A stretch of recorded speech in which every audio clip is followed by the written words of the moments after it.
Muy bien, señor Valenzuela. Adelante con sus amenazas. Eso es lo que yo quería escuchar. Es decir, la respuesta, ¿no? La respuesta del don César Hildebrand. ¿Qué tal? Yo muy bien. Me imagino que nuestros lectores también. Y quizás algunos agradecidos por la revelación que, en fin, ha sido de manera involuntaria el boom de la semana. El amigo íntimo de la presidenta. Damián Valenzuela, argentino, 51 años, se veían en un spa de modo subrepticio, discretísimo. Llegaban separados pero juntos y se iban juntos pero separados. Pero en fin, no nos hemos querido meter en ninguna intimidad por si acaso.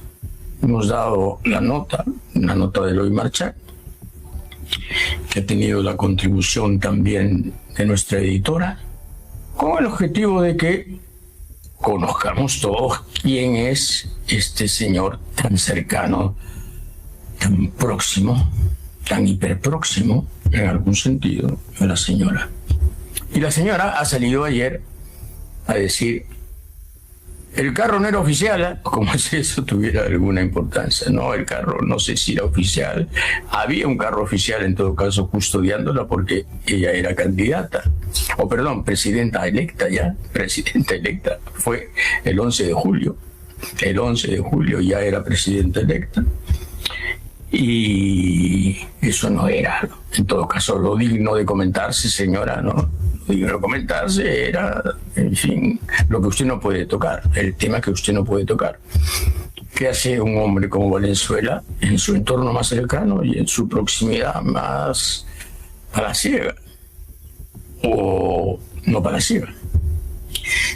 Pero no es el único asunto importante de este número. Por si acaso nos ha llegado una carta de 8 páginas amenazante del señor Damián Valenzuela. Grosera, amenazante, llena de advertencias ominosas para el futuro de esta revista.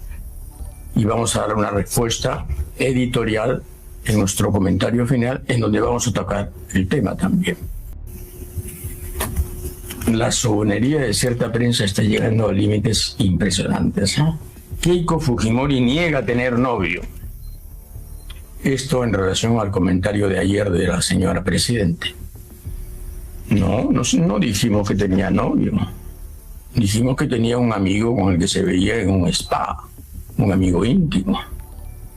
No le dimos la categoría de novio. Eso no es el asunto. El asunto es que hace en la cercanía de Palacio, del hemiciclo y del entorno presidencial un señor como él. Y claro, adentro, hace tiempo me inventan relaciones.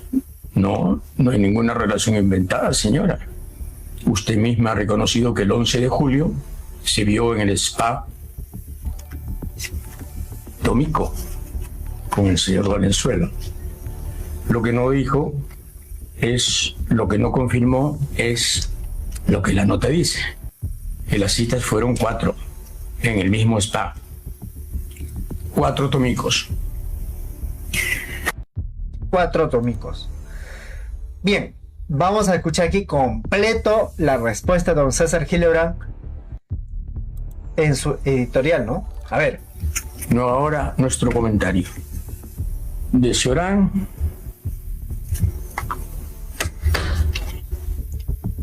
al barro. Ya está. La señora presidente está herida y arde de ira. No debería estar así. Siempre es bueno saber de quién se trata cuando hablamos de la gente que nos rodea. ¿O es que la señora presidente siente que el señor Damián Valenzuela Mayer ha traicionado su confianza, no contándole que es un empresario que tiene varias investigaciones en el ámbito civil y varias acusaciones de gente y empresas que dicen que él se portó mal a la hora de rendir cuentas y devolver préstamos u honrar inversiones hechas de buena fe. ¿Siente la señora Fujimori que ha confiado en alguien que no merecía su cercanía? ¿O está furiosa porque este semanario ha revelado la relación que mantenía con alguien que ha sido su consejero, su probable confidente, su amigo íntimo, alguien a quien ella hubiera querido proteger manteniéndolo lejos del escrutinio periodístico? La señora Presidente puede tener las amistades que le plazca y las discretas reuniones en un spa que tenga bien tener. Pero un señor que está acusado de no ser demasiado escrupuloso a la hora de manejar sus asuntos comerciales y financieros no debería estar demasiado cerca de un gobierno cuyos antecedentes lo hacen estar bajo sospecha en relación al manejo de los fondos públicos. ¿Qué hacía el señor Damián Valenzuela Mayer en el entorno de la candidata Fujimori? ¿Es acaso un político? ¿Un comunicador? ¿Un politólogo? ¿Un especialista en asuntos sociales? ¿Un experto en demografía electoral? Nada de eso. El señor Valenzuela es un exitoso buscador de oportunidades. Un argentino arremetedor que seguramente siente que el mundo le debe mucho a la estirpe de los argentinos acometedores.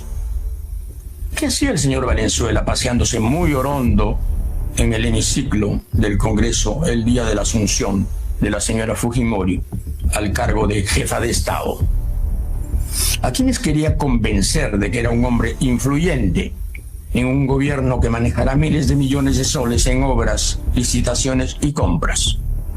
¿De qué quería jactarse el señor Valenzuela conversando públicamente con el señor Vinelli, autor del plan de gobierno del régimen de Keiko Fujimori?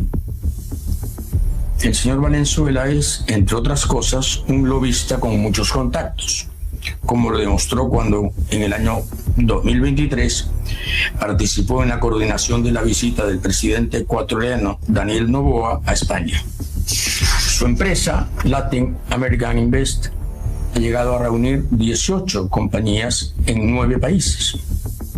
Eso nadie lo discute. Pero nadie puede obviar tampoco que el señor Valenzuela tiene problemas.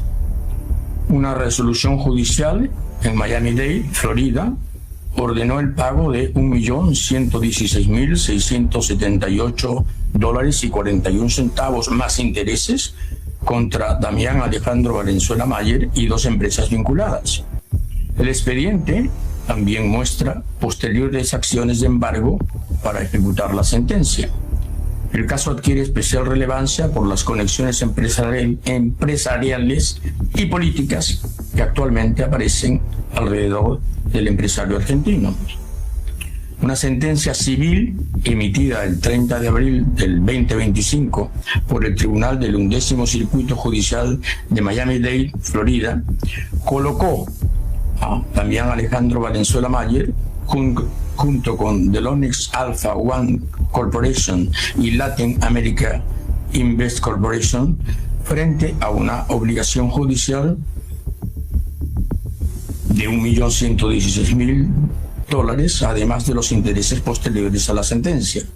El documento judicial corresponde al caso de José Luis Handel versus The Lonix Alpha One Corporation, Damián Alejandro Valenzuela Mayer y Latin America Invest Corporation, expediente 2024-01-1681 CA01. El documento judicial identifica la resolución como Default Final Judgment Pursuant to Settlement Agreement, es decir, una sentencia final vinculada a un acuerdo de transacción. La resolución fue utilizada por la parte demandante para iniciar mecanismos de ejecución del fallo. Es cierto que el caso no debe ser presentado como una condena penal.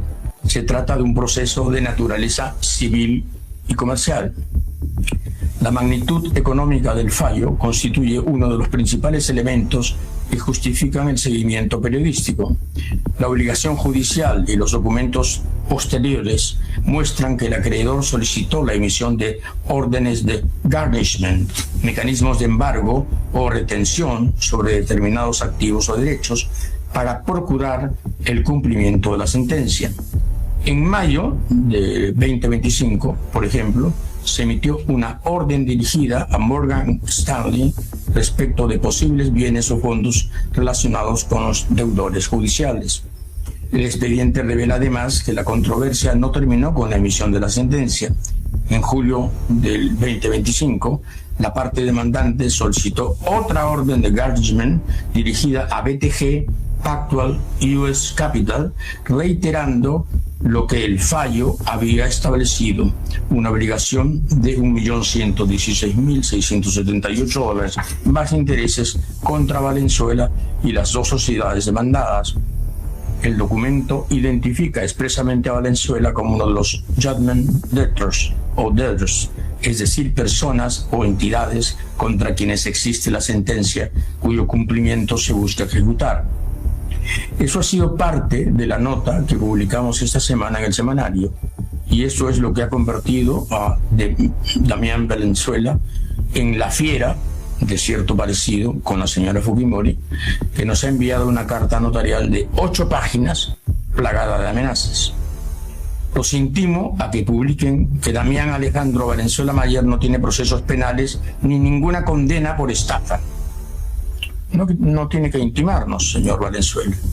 En efecto, los procesos civiles iniciados contra usted no se han convertido en fallos penales, aunque sí hay, como lo acabamos de señalar, causas civiles que terminaron en sentencia.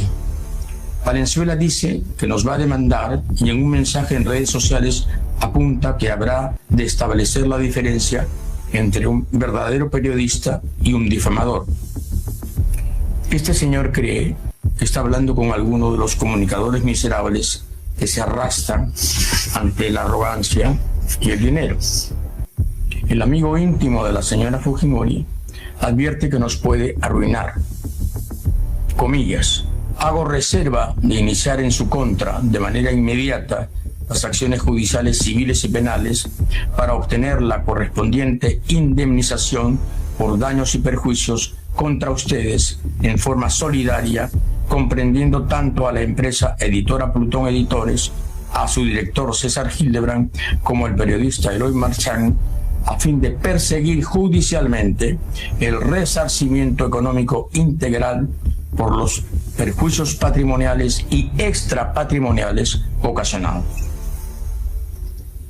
Muy bien, señor Valenzuela. Adelante con sus amenazas. Vaya usted al Poder Judicial, el señor Fernando Rospigliosi, con quien usted debe haber hablado en más de una ocasión, tiene bajo custodia y extorsión, y plantee la millonaria indemnización que está esperando. Quizá un argentino prepotente, como los que vimos agrediendo a los jugadores españoles en la final del Mundial, logre lo que muchos han querido. Quizá usted le haga otro gran favor, aparte de su valiosa asesoría, a la señora Fujimori. Quizá usted obtenga en el Poder Judicial lo que el señor Alberto Fujimori quiso lograr con sus planes macabros elaborados en el CIN, los que le costaron la vida a Mariela Barreto. Mientras eso suceda, aquí estaremos, pisando callos, visitando spas y descubriendo relaciones comprometedoras. Señor Valenzuela, vaya usted a asustar a quienes pueda, pero hágalo en el potrero de Milei, que es de donde parece haber salido. Gracias y hasta el lunes. Ahí está, don César Hildebrand. Contundente. Hasta una especie de declamación poética, ¿no? Una respuesta épica. Porque finalmente alguien venga a dar clases de periodismo que en su vida luchó contra las dictaduras o algo así, sino, como el informe dice, ¿no? Sus víctimas lo identifican como alguien que incumplió las promesas que había ofrecido. En términos generales, se estafa, ¿no? Ese es su historial, lado oscuro del argentino. Y don César Hildebrand, naturalmente, responde. Y responde con la moral, con lo que enfrentó al dictador y asesino Alberto Fujimori, incluso a cuesta de su vida. Entonces, un imbécil que venga a intimidar, no, eso no. Con César Hildebrand podemos tener diferencias de todo tipo, pero que un extranjero venga a amenazar, un extranjero, eso no se acepta jamás. En nuestra propia casa, no. Eso se rechaza de plano. César Hildebrand hizo varios destapes. Varios. Tiene su punto de vista. Pero que alguien venga a amenazar a un compatriota nuestro que ha estado acá en los momentos difíciles, y que justo en el gobierno de Keiko Fujimori venga una amenaza como la época del Fujimorismo, no, señores. Eso merece un rechazo absoluto y total. Quedan preguntas por responder. En este caso, Eloy Marchand también lo plantea. Ahí está. Más tarde va a estar entrevistado en otro medio. Eloy Marchand seguramente también se va a pronunciar, pero por ahora deja preguntas, ¿no? Preguntas que Keiko Fujimori no respondió en su en vivo en sus redes sociales. 1. ¿Qué papel cumplió el argentino Damián Valenzuela en su campaña? 2. ¿Qué hacía él en el spa Tumico? 3. ¿Sabía de las sentencias por estafa de Valenzuela? 4. ¿Quién invitó a Valenzuela a Palacio y al Congreso? Son preguntas que no han respondido. ¿Qué más tenemos? Keiko Fujimori, a partir de eso, ha dicho que su prioridad es el Perú, ¿no? Que a partir del 28 de julio de este año y por los próximos 5 años, mi compromiso es con el Perú. Ya pues. Entonces, ¿qué hacías en salón de spa con alguien en secreto? Porque a partir que eras presidenta, porque ella ya había sido electa, ya había sido proclamada, mejor dicho, presidenta. ¿Qué hacía ahí? Toda acción de una autoridad elegida, su vida privada desaparece. Las 24 horas. Las 24 horas. Pero al menos, que el Fujimori dice, de aquí en adelante, mi compromiso es ser con el Perú, dice, ¿no? Te salen memes, dice acá lo siguiente, ja, ja, ja, ¿no? Aprende Magali, ¿no? La peona de Keiko, dice. Así se hace un ampay. Ahí está César Hildebrand escueleando. ¿Eso por qué? Porque muchos esperaban que este tipo de ampais pues saliera en Magali y eso era lo normal, ¿no? No lo ha hecho Magali. No lo hizo. Magali está en otra cosa. ¿Qué dice? Se siente acosada, dice. A ver. Y se está haciendo con la intención, además lo hacen con la intención de acosar y estigmatizar a una persona. Y eso, por cierto, eso está rompiendo algo y está violando el derecho a la intimidad. mi derecho a la intimidad y mi derecho a mis datos personales. Bueno, esto me parece en relación a lo que también Curwen le está lanzando, ¿no?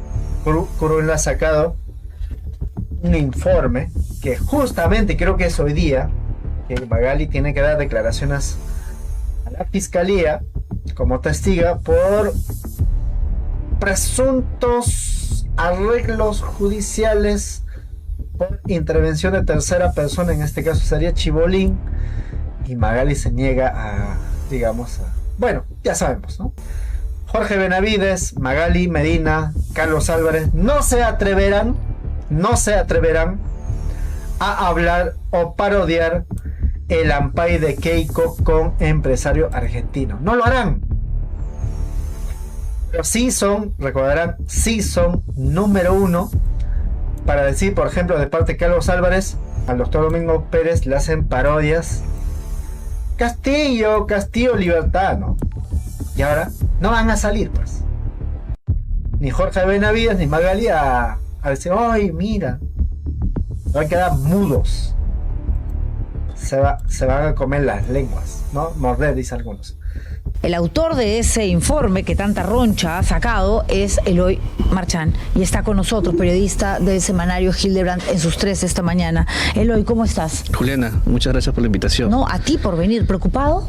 No, literalmente los periodistas que ya tenemos algunos años en esto sabemos que cuando hacemos este tipo de reportajes siempre va a tener repercusión, ¿no? Y sobre todo en un gobierno que se cree poderoso y que creo que la señora Fujimori no se esperaba que se revele esta relación que tenía con el señor Damián Valenzuela. ¿Tú crees que esta respuesta, que además publica el abogado de Damián Valenzuela ayer en su cuenta ex, ¿no? Con un nivel de vehemencia, digamos, poco diplomática, tratándose de un representante legal, podríamos entender la molestia de su cliente, pero él, como abogado, incluso la redacción, lo decía ahora Rosa María más temprano, pésima, y demás, 6, 7 hojas, creo que tiene la carta notarial, donde les dan un plazo de 48, 72 horas. 6 horas. 6 horas. 6 horas para que se rectifiquen, cosas que no van a hacer. Bueno, va a haber una respuesta, evidentemente, ¿no? La carta... Parte es lo que ha dicho César ayer. Sí, claro, parte es la respuesta que ha dicho César, pero claro, como esto se publicó en el semanario, en la versión impresa y en la versión web, se tiene que publicar la carta del señor Valenzuela y como acostumbra el semanario por un tema ético, por un tema procedimental, es poner una respuesta, ¿no? La carta sí, pues es como, creo que César la hizo, es una gran descripción, ¿no? Es bastante insolente la carta. Además, no solo eso, la cadena de tweets, porque dice, no solo me voy contra ustedes, contra ti César y contra ti Eloy, sino me voy contra todos los medios que también han rebotado vuestra noticia, ¿no? Claro, entonces, que somos los independientes, porque el domingo yo estaba esperando que algún dominical toque el asunto, porque ustedes sacan esto el viernes, lo publican y era la noticia, nadie dijo nada. Claro. ¿Tú crees que esto esté siendo manejado por Fuerza Popular directamente? No sé si manejado por Fuerza Popular, pero lo que sí hay es un grupo de medios, yo lo llamo los medios corporativos, que lo que quieren es no incomodar a Keiko Fujimori, ¿no? Por muchas razones, porque he visto, por ejemplo, algunos colegas que aplauden que Keiko ahora los lleve de viajecito a Junín, los lleve de viajecito a Tumbes y a Chiclayo.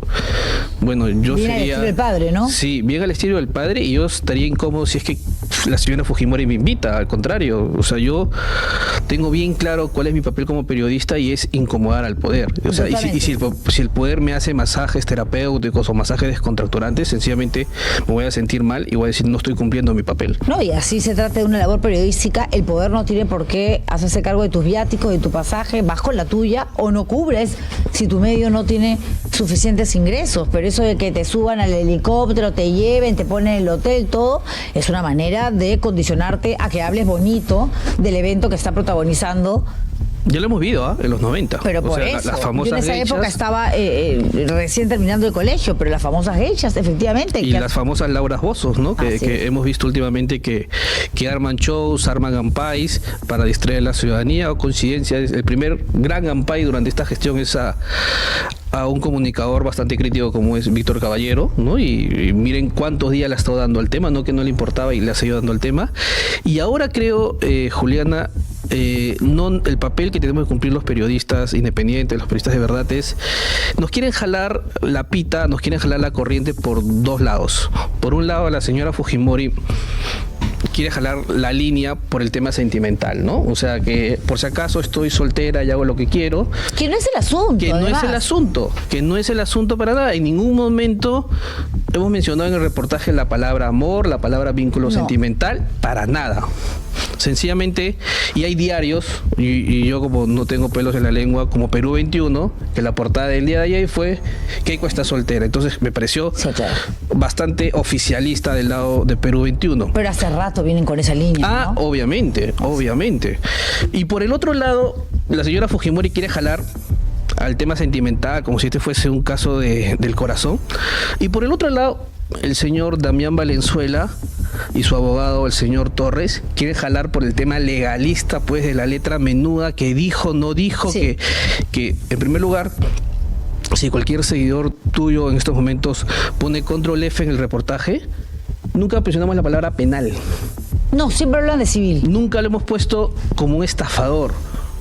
Y además hay varias cosas. Creo que no se ha dado cuenta el señor Torres de que en Estados Unidos las denuncias por estafa tienen dos caminos. Hay un camino penal y hay un camino civil. O sea, por ahí esa es una de las razones. Y además, este reportaje no es un reportaje que lo hemos trabajado de un día para otro, es un reportaje que ha tomado por lo menos 3 meses de investigación.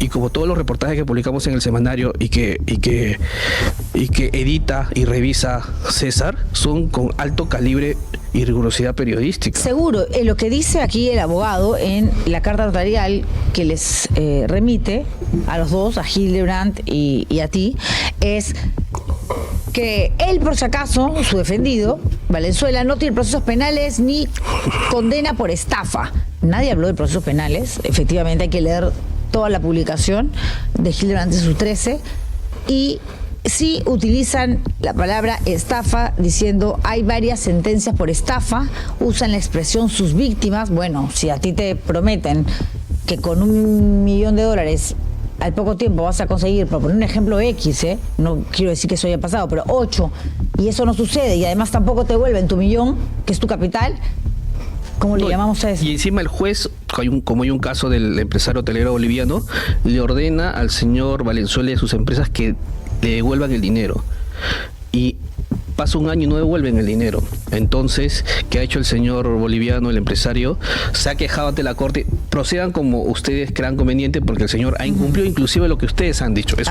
Es uno de los 4 casos que hay en Estados Unidos. Además hay uno en Argentina, antiguo, y hay uno, y el tema del Uruguay. El de Uruguay, que ahí estamos hablando del Banco Central de Reserva del Uruguay. Que aquí está el documento, claro, que te agradezco por habérselo enviado a Baña con anticipación, y dice: Banco Central del Uruguay, vamos a la resolución, ¿no? Sancionar a Banfisol S.A. con la cancelación de sus actividades en relación con el mercado de valores, dar de baja a Banfisol, empresa de Valenzuela, de registro del mercado de valores, encomendar a la Superintendencia de Servicios Financieros la notificación de lo dispuesto precedentemente a Banfisol, es decir, no pueden hacer nada en Uruguay. Les quitaron la licencia. Así, efectivamente, porque ya no tienen el permiso, no tienen la licencia. La pregunta es por qué, y lo contamos en el semanario. Le quitan la licencia por 3 razones. Creo que ahí está. La primera es por mentir sobre su domicilio fiscal. O sea, una empresa que capta fondos y que hace asesoría de inversiones no puede tener una dirección falsa, y por eso le quitan la licencia. Sí, aquí dicen, suponen infracciones graves que ameritan la cancelación de las actividades, o sea, graves. Claro. La segunda es que no habían declarado un grupo de personas que en el fondo no trabajaba, y lo otro porque habían captado fondos de personas uruguayas sin informar al ente competente. Entonces, como son faltas graves, lo que hizo el Banco Central de Reserva del Uruguay es: te quitamos la licencia, no puedes operar más. De acuerdo. Y aquí está el documento, uno de los 4. Tengo entendido que son 4 los de Estados Unidos. 4 en Estados Unidos y uno en Argentina y este caso de Uruguay. Ok, pero ¿tienen la documentación de los 4 casos de Estados Unidos? Tenemos los expedientes completos. Perfecto, porque acá el que tengo yo... Estamos hablando de más de 1.500 páginas. Ah, caramba. O sea, okay. el señor parece... Claro, lo que hemos hecho es, hemos avanzado con una información que ya teníamos procesada y es un trabajo, como le digo al público, de 3 meses. O sea, este caso nosotros no lo hemos inventado, es más, están las pruebas porque tenemos fotos del 11 de Además, julio. César no permite un trabajo, digamos, a la mala. Prefiere que abortes una nota o que le hagas esperar el tiempo que necesite antes de sacarla al aire. Por eso es el periodista que es y por eso es que tiene tantos años. Pero ahora él habla de una situación donde se estaría repitiendo esta conducta revanchista por parte del gobierno para silenciar periodistas, o sea, lo que no logró su padre. Y César fue uno de los periodistas también perseguidos, se tuvo que exiliar en Europa con su familia, en España. Incluso había un plan para asesinarlo. El plan Bermuda, sí. Efectivamente. Que lo reveló Edmundo Cruz, Así es. acá en la República. En la República lo revela Edmundo Cruz luego de el secuestro Gorriti. Así es. Así es. El próximo era César Hildebrand. Y César se entera, Edmundo Cruz lo saca y se va. Pues tenía que proteger a su familia y protegerse a él mismo. Y no solo eso, esa fue una de las razones, o sea, por la cual mataron a Mariela Barreto. Así es, porque Mariela Barreto era el informante. Por la informante, claro. Así es. O sea, ese es el, esa como es yo digo, ese es el ADN del fujimorismo, o sea, que los periodistas independientes estemos perseguidos, estemos amenazados, estemos querellados por el fujimorismo, a mí no me extraña. Y que también hay un grupo de medios corporativos que quieran hacer el papel de geisha, tampoco me extraña. Y que por un lado la señora Fujimori quiera jalar por un tema frívolo, que nosotros nunca lo hemos tocado, no me extraña, y tampoco me extraña este tufo amenazador del señor Valenzuela y de su abogado. Acá en ese documento de los Estados Unidos, de Florida, dice, ¿no?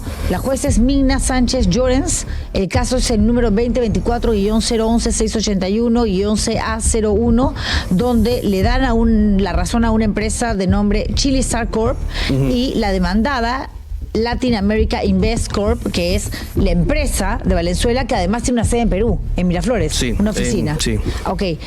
Y le dice, y aquí está la documentación, ¿no? Que ustedes obviamente adjudican como data importante en el reportaje que publican, que tiene que pagarle un monto de $5 millones.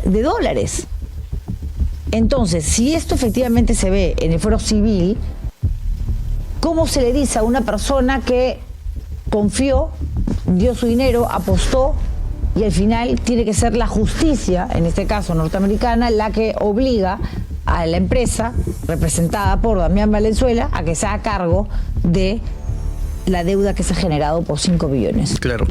Como decía, ellos quieren llevarlo al plano legalista, ¿no? Cree que nosotros somos abogados y que estamos en un juzgado.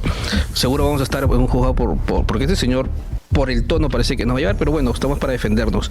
Dicen que estafa no es estafa. Basta googlear en la RAE: estafa es mentir, es engañar, es embaucar. Ahí están los sinónimos. Y por otro lado, sentencia es algo bien fácil. Es algo dictado, una resolución judicial dictada por un juez. Y esas resoluciones dictadas por una corte, por jueces. Entonces, claro, lo que quieren es justamente lo otro. Otra vez, jalar por el tema legal, exquisito, y por otro lado la señora Fujimori al tema frívolo del corazón. Pero lo que pasa es que, ¿por qué hicimos este reportaje y por qué hicimos este trabajo de investigación, Juliana? Porque llama la atención, preocupa de sobremanera de que la señora Fujimori todo este tiempo haya estado ocultando al señor Damián Valenzuela. De acuerdo, porque ella en su live el domingo habla de 3 asesores, ¿no? Y a los otros 2 los hemos visto de manera activa.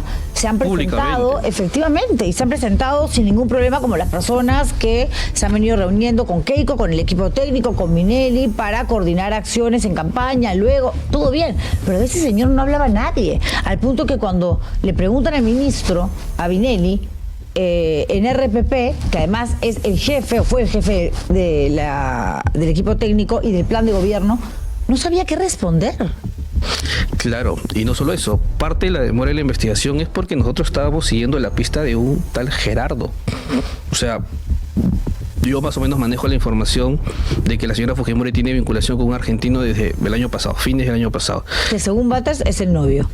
Bueno, pero Philip, pues... Sí, ya sabemos lo que es. Pero no llamaría la atención porque que esté ahí en el spa, o sea, de todas maneras podría ser una relación amorosa, problema de él, de ella, pero que haya tenido una repercusión netamente política, porque lo que vemos en imágenes el día de la juramentación, sabiendo que se fue a la cena de gala del Palacio de Gobierno, es que es alguien que estaba buscando, parecía contactos, ¿no? O sea, hacerse conocido. Intercambió, tenemos fotografías de él intercambiando tarjetitas con el presidente del Partido Popular de España, el señor Núñez Feijóo.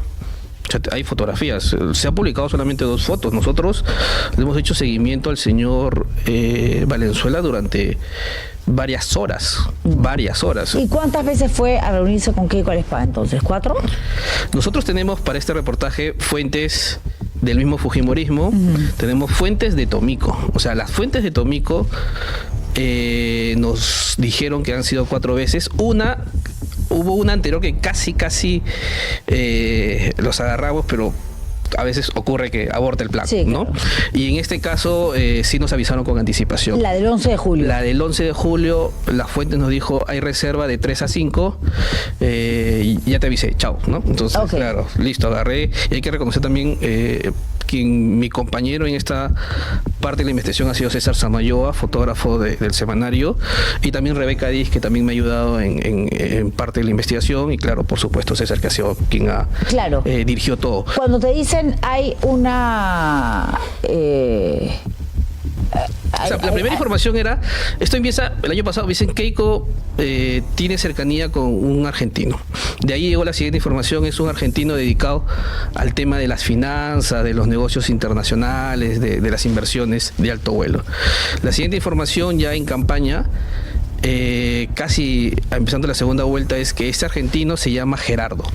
Me dice alguien que estuvo en la campaña, que estuvo en el CEM de la campaña, y es más, yo lo publico. Si revisan los expedientes, todo el mundo lo conocía como Gerardo. Los expedientes del semanario de hace 2 o 3 meses yo publico. Hago un reportaje sobre toda la gente que asesora a Keiko y pongo, y hay un argentino que tiene mucha influencia en la señora Fujimori, que se llama Gerardo. Es un argentino que dicen que tiene vínculos con la banca internacional. Así yo lo pongo, yo lo he puesto hace 3 meses. ¿Por qué utilizar un seudónimo? Sí, y lo usaba el seudónimo tanto en el partido como en Tomiko, porque fuentes de Tomiko, Keiko nos dicen de que Keiko lo llamaba dentro del spa Gerardo. Y digamos, el registro para sus masajes, porque 2 horas en el spa no es peluquería, es masaje, evidentemente, piedras calientes en el cuello, no sé, en la espalda, eran a nombre de ella, pero también para Gerardo, o sea, eran masajes dobles. Ellos tomaban el paquete pareja. O sea, esa es la información, y lo han tomado por lo menos 4 veces. Recordemos que el señor ha estado, en el último año ha estado por lo menos 11 veces. 11 veces, sí, según el Entonces, lo que nos dicen la gente de Tomiko, y que son fuentes serias, tanto soy que nos daban la hora exacta de ingreso, nos dijeron, hay 4 reservas, han hecho 4 reservas. Nosotros siempre la para cuarta. los dos, o sea, no es que él iba a recogerla, no, él entraba. Y la dinámica era la misma. La dinámica era, la señora Fujimori llegaba con su carro, bajaba, el carro salía, iba a recogerlo al señor, y el carro venía y lo dejaba a él. A la salida, ella salía 15 minutos antes en el carro y se iba, y el señor se quedaba. La señora Fujimori ha salido a decir de que no hubo recursos públicos involucrados. ¿Está el carro del Ministerio del Interior? Está el carro del Ministerio del Interior, ahí al costado. O sea, ese carro de la señora no se mueve sin el carro del Ministerio del Interior detrás. Y además hay 6 agentes de la policía, pagados con sueldo de todos los peruanos. Pero hay un dato adicional, Juliana. Ese carro que la señora Fujimori dice que se lo pagó su partido, ese carro, su partido no puede gastar en carros, porque ya había acabado la campaña electoral y por lo tanto no podía recibir financiamiento privado. ¿Cómo lo pagó? Solamente, y la única explicación es con el financiamiento público de la OMPE. Tú sabes que de eso plata pública. Hablábamos ayer, ¿no? Porque digo, si ese señor está acá, si tiene tantas deudas, razón por la cual no puedes gastar mucho de tu bolsillo, porque tienes que pagar primero tus arrugas, ¿quién se hace cargo de sus pasajes? Porque él ha ido y venido. El 11 de julio estuvo acá, estuvo también el 28, o sea, alguien muy, pero muy presente en todo lo que tuvo que ver con la campaña electoral. Es una persona que come, que tiene que tener un lugar donde dormir, que se tiene que movilizar. Los viáticos, o sea, ¿de dónde salen? ¿Del financiamiento público directo? Pregunto. e invocábamos abiertamente a la Oficina Nacional de Procesos Electorales para que haga una revisión, así como nos multaron en marzo con 200.000 soles por una falsa maestría que no existió y la cata de vinos en Europa de Miki Torres, pues ahora vean si a esta persona se le ha pagado algo y en concepto de qué. ¿Por qué razón? Si él oficialmente nunca ha sido reconocido como parte de la campaña, al punto que nadie lo llama con su verdadero nombre, que es Damián Valenzuela, sino Gerardo. ¿Cuánto cuesta un pasaje de Miami a Lima? Por lo menos en oferta $600. Por lo menos $600. Él ha venido 11 veces. Eso quiere decir que por lo menos ha gastado $6.000 ahí. El hospedaje, hasta donde tengo información, él se quedaba en el Swiss Hotel. Uno de los hoteles más caros de Lima. Ok, sí. Entonces, claro, y el señor venía, participó, apoyó la campaña de la señora Fujimori, la asesoraba, al parecer, en el spa, y no iba a recibir nada a cambio. Exacto. No esperaba nada a cambio. Entonces, claro, hay que ser bastante ingenuos para decir que lo hacía por amor al Perú, si él ni siquiera es peruano, no tiene vínculo acá, no tiene hijos en Perú. Pero así su objetivo haya sido empezar de cero en Perú, donde no lo conocen, donde no tiene sus antecedentes, buscar contactos. Vienes 1, 2 veces, pero no 11, y no te metes en una campaña política. Si ya eres amigo de la candidata, es solamente que te invite, ¿no?, a la juramentación, a la cena de gala, y en ese momento entrega su tarjetita, como lo hemos visto en las fotos que ustedes publican en Hildebrand antes de ustedes. En realidad no cuadra la versión de Keiko frente a los hechos que ustedes han publicado y la documentación que tienen en relación a la carta notarial achoradísima, sí, que les manda el abogado. Dice: Alejandro Valenzuela Mayer nunca fue sentenciado penalmente por ningún delito en ninguna parte del mundo, pero le están obligando a pagar. ¿A eso cómo se le llama?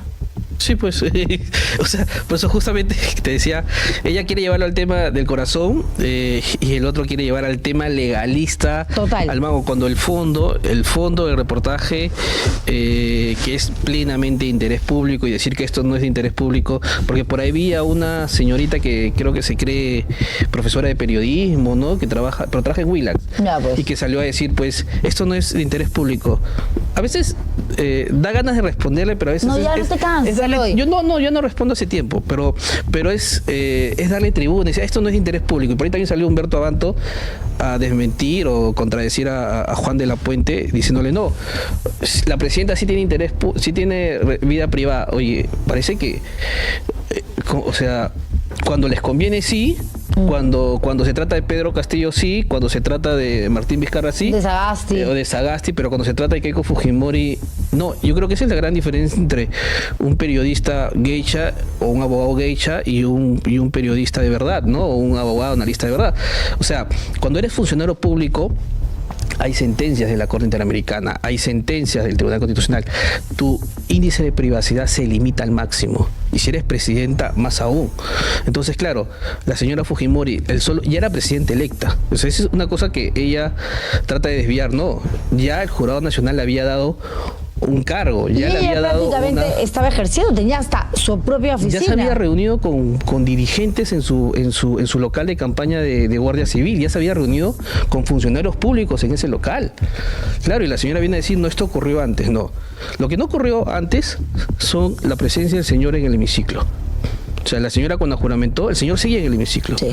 Cuando la señora juramentó, el señor se fue a la cena de gala y a la juramentación de los ministros. La pregunta y eso fue es, en su mandato. Si googleando, ¿no?, uno puede encontrar por lo menos alguna información sobre este señor, este personaje argentino, ¿por qué nadie investigó un poquito más? Le dijo: tenga cuidado, señora Fujimori, ese señor tiene problemas, tiene que devolver un dinero, hay gente que lo ha acusado de no invertir bien su plata, dinero que les había confiado, y ella se aferró al punto que lo invitaba hasta un lugar muy íntimo donde vas a hacer tu masaje, que es un spa, no un café. Sí, claro, ayer César Hildebrand en su podcast dijo dos cosas: o sea, la señora no sabía y recién se está enterando, o sea, estaba cegada, sus razones tendrá, o sencillamente sí sabía y le ha incomodado que se haga público con quién va al spa. A ver, él lo que dice en la carta notarial: las imputaciones falsas y su difusión en diversos medios. Lo que más le ha molestado, parece, al señor Valenzuela es llamar a las personas que han logrado que la justicia les dé la razón y les diga van a recibir su dinero de regreso sus víctimas. Posteriormente, 22 de agosto, el periodista Eloy Marchán reiteró de forma personal y autónoma esta imputación, publicada a través de su cuenta dicha nota y afirmando que contaría con varias sentencias por estafa. 4 no son varias. Pero ellos dicen que no es estafa. Claro. Lo que pasa es que parece que otra vez el tema legal, ¿no? O sea, en Estados Unidos hay el fuero penal y el fuero civil, son dos cosas distintas. Y lo dice acá, distinción técnico-legal elemental entre litigios civiles y condenas penales. Ustedes, conociendo, tenían la obligación profesional y legal mínima de verificar que las acusaciones correspondientes a los casos de Estados Unidos citados en el reportaje son de naturaleza estrictamente civil. Lo que fue publicado por ustedes en el periódico y en cuentas personales implica una clara distorsión manipulada. No solo eso, nos dice el párrafo que tenemos que leer y que tenemos que publicar para desmentir, ¿no? Y cuando uno lee el párrafo, la supuesta rectificación que ellos proponen, la única variación es penal. O sea que no digamos que es un tema penal, pero señor Valenzuela, nosotros nunca dijimos que es un tema penal. No se dijo en ningún lugar que yo haya escuchado, por lo menos. No, yo lo he escrito y en ningún lugar digo que es un tema penal. Así es, y acá dice, usted ya utilizaba la categoría de víctima antes de haber concluido su investigación. ¿Cómo llamamos a un...? Es que es irrisorio, ¿no? Porque sí, claro, sí. O sea, me prometes algo, no cumples, y cuando te ordenan que cumples, incumples. ¿Qué se llama eso? O sea, ¿qué soy? ¿Soy afortunado? ¿No? Sí, soy claro. Víctima. Proceso civil es distinto al proceso penal. Sentencia civil no es condena penal. Alegación de fraude no es fraude probado. Mediación no es confesión. Incumplimiento contractual no es estafa. Demandante civil no es víctima de un delito. Es muy graciosa la carta. Sí, es graciosa, pero es preocupante. Preocupante porque se viene, digamos, como un tsunami para atacar y no va a parar. Yo creo que como ustedes no se van a rectificar, porque ya lo dijo César ayer y me queda claro con esa entrevista hoy, les van a abrir un proceso, los van a querellar. Sí, pues estaremos ahí al frente. Una vez más. Una vez más. Yo tengo varias, o sea, sí. tengo un juicio de o sea, esto es por el Foco, ¿no? Un juicio de un procurador del Ministerio de la Mujer, que en el Foco revelamos de que había maltratado a varias mujeres, y sencillamente el señor dice que todo era falso, o sea, además dice que es verdad, todo está corroborado, pero que saquemos el reportaje porque estamos manchando su honor. Sí. Entonces, claro, lo que él dice es, claro. él trata de contraponer dos artículos constitucionales, el derecho al honor versus el derecho a la información, y según él, el derecho al honor está por encima de la libertad de prensa y la libertad de expresión, y por lo tanto estamos dañando su honra. Recordemos el fallo del TC que acaba de ocurrir, ¿no? Así es. El derecho al olvido, y entonces a mí no me extrañaría de que tanto el caso del semanario como el caso de este caso que tengo por el Foco llegue al Tribunal Constitucional, que sabemos que son casi un anexo del Congreso y del fujimorismo, ¿no? De acuerdo, Eloy. Mucha suerte, porque esto quita tiempo, desgasta, sí. Hay que contratar abogados, ustedes están en un espacio digital, nos cuesta mucho sobrevivir aquí, hacemos un gran esfuerzo, y no es casualidad que todas estas cosas estén pasando con medios y periodistas independientes. Claro, si tú no tocas al gobierno de turno y te sitúas en un lugar tan cómodo para el o los que cortan el jamón, obviamente no vas a tener ningún problema, pero hay un dicho que es bien cierto, ¿no? Los periodistas efectivamente estamos para incomodar al poder, y periodista que no jode no es periodista, y joder es investigar, es husmear, es opinar, es decir eso feo que no te lo va a decir la que se sienta todos los días preciosa a leerte un promedio. Así es, y hay muchas y muchos, ¿no? Demasiados, diría yo, Eloy. Sí. Gracias por haber venido, un placer. Gracias, como Juliana. Siempre, un abrazo a César, y nada.